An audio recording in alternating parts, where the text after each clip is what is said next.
Assalamualaikum warahmatullahi wabarakatuh. Perkenalkan, nama saya Suhartini dengan NIM Shay 2401231059 dari kelompok 10 Biologi Perikanan. Akan mempresentasikan hasil dari kelompok kami, yaitu penelitian analisis pertumbuhan, reproduksi, dan makanan ikan kembung Restigator negatus 1907 Van Keven yang ditangkap di Selat Makassar. Selat Makassar itu sendiri berada di perbatasan Pulau Kalimantan dan Pulau Sulawesi yang terdapat di WPP 713 yang terdapat Teluk Bone, Laut Bali, dan Laut Flores. Biologi perikanan merupakan salah satu cabang dari biologi yang fokusnya pada pengamatan ikan, mulai dari ikan tersebut menetas, kemudian makan, tumbuh, beraktivitas, bereproduksi, dan akhirnya mengalami kematian. Setelah itu, ilmu biologi perikanan merupakan salah satu ilmu yang mendasari ilmu-ilmu perikanan. Kajian terhadap biologi perikanan meliputi dari persebaran ikan berdasarkan anatomi dan fisiologis ikan tersebut. Biologi perikanan yang dipelajari berfokus pada pertumbuhan, reproduksi, dan pola makan ikan itu. Dan ikan yang diamati merupakan ikan kembung mata belor.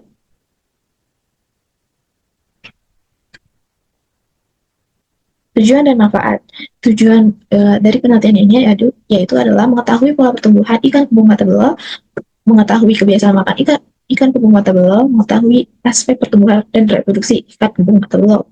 Manfaatnya yaitu memberikan informasi mengenai pertumbuhan ikan kembung mata belor serta faktor-faktor yang mempengaruhinya, serta menjadi acuan dalam menemukan kebijakan pemanfaatan sumber daya secara keberlanjutan.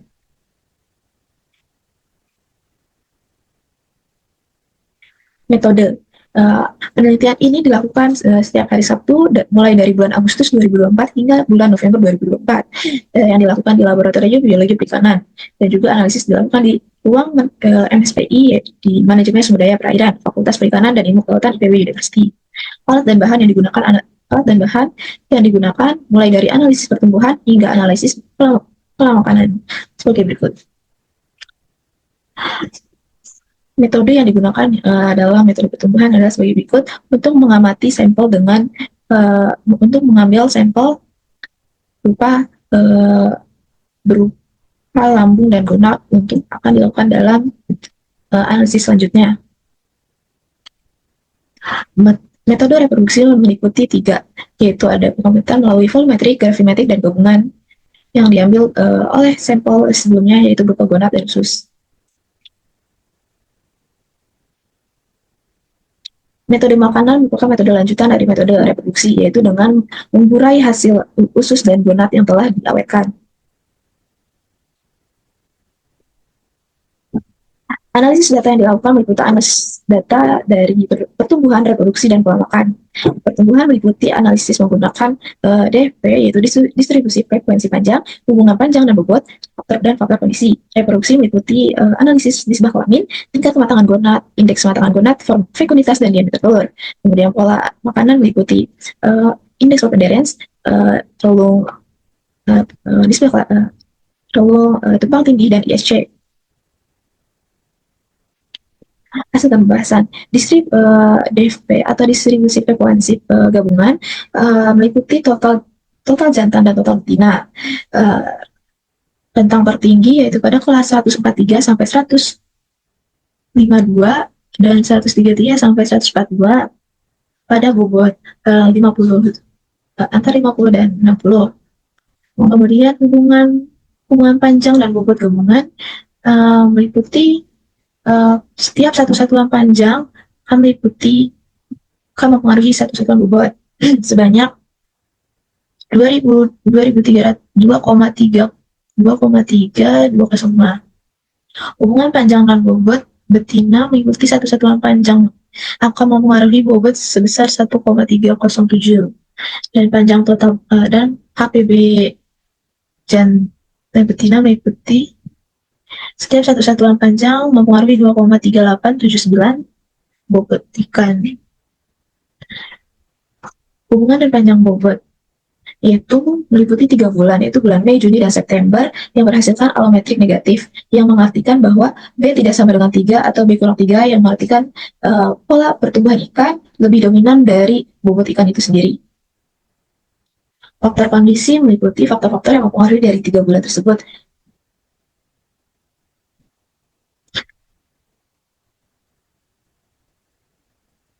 hasil dan pembahasan dari reproduksi.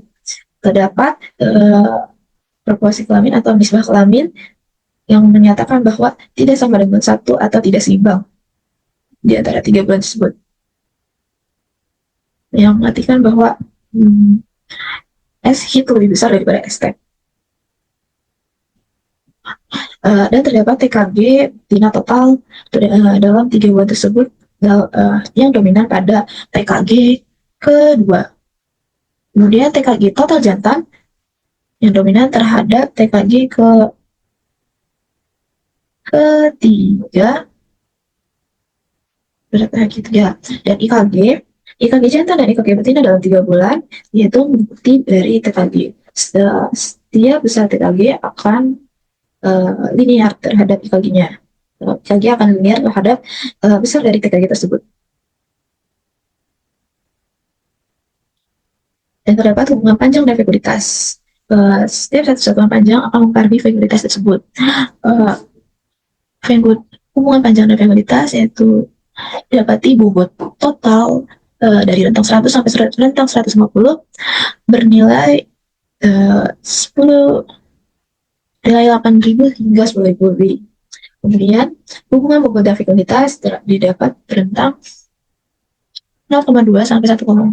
Itu hubungan bobot dan fekulitas. Setiap satu satuan bobot akan mempengaruhi fekulitas tersebut. Diameter yang didapatkan yaitu ikan melakukan pemijahan secara total spawner, yaitu terdapat satu puncak atau satu kali pemijahan dalam satu periode. Dan dalam rentang 0,028 sampai 0,01 itu total dari pemijahan tersebut, total spawner. Kemudian didapati hasil dan pembahasan dari analisis makanan, yaitu dapat IP atau indeks bagian terbesar atau IP indeks preponderance. Hasil yang didapatkan dari ketiga diagram tersebut, makanan utama dari ikan kembung mata belah atau Neglectus atau Rescuer Neglectus yaitu berupa Rhizosolenia sp sebagai makanan utama. Dan terdapat luas relung itu mendekati nilai 0 yang berartikan bahwa ikan tersebut selektif dalam mencari makanannya, baik yang jantan dan betina. Kemudian didapati panjang usus relatif yang lebih kecil daripada 1, yang berartikan bahwa ikan tersebut merupakan ikan karnivora. Dan hubungan volume makanan dengan panjang bobot, setiap satu satuan panjang bobot akan mempengaruhi volume makanan ikan tersebut. Yang volume dari ikan jantan sendiri yaitu 3% dan betina 2,2% dan totalnya menjadi 3,7%. Tumpang tindih dari hasil total dari tumpang tindih yaitu 0,6187 yang berarti kan nilai mendekati nilai 1 yang berarti bahwa ikan tersebut kompetitif dalam mencari makannya baik betina maupun jantan. Kesimpulan dari analisis kami yaitu analisis pertumbuhan ikan kembung mata beluga Rescuer Neglectus merupakan menunjukkan bahwa faktor panjang, bobot, dan perbedaan jenis kelamin berpengaruh signifikan terhadap dinamika populasi. Data menunjukkan proporsi kelamin tidak seimbang dengan betina lebih dominan serta distribusi panjang yang berfokus pada rentang tertentu. Makanan utama ini adalah Rhizosolenia. Makanan utama ikan indukan Rhizosolenia yang mengidentifikasikan selektivitas dalam pemilihan makanan.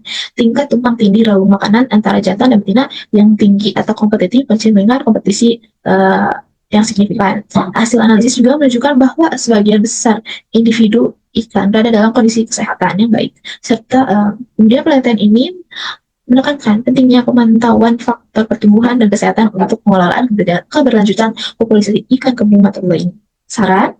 Saran untuk penelitian ini yaitu penelitian lanjutan mengenai ikan kembung Rescuer Neglectus di Selat Makassar perlu dilakukan dengan cakupan wilayah yang lebih luas dan proses pengamatan yang lebih panjang. Studi ini diharapkan dapat memberikan wawasan lebih mendalam terkait pada pertumbuhan, reproduksi, dan kebiasaan makan dan ikan kembung mata beluga.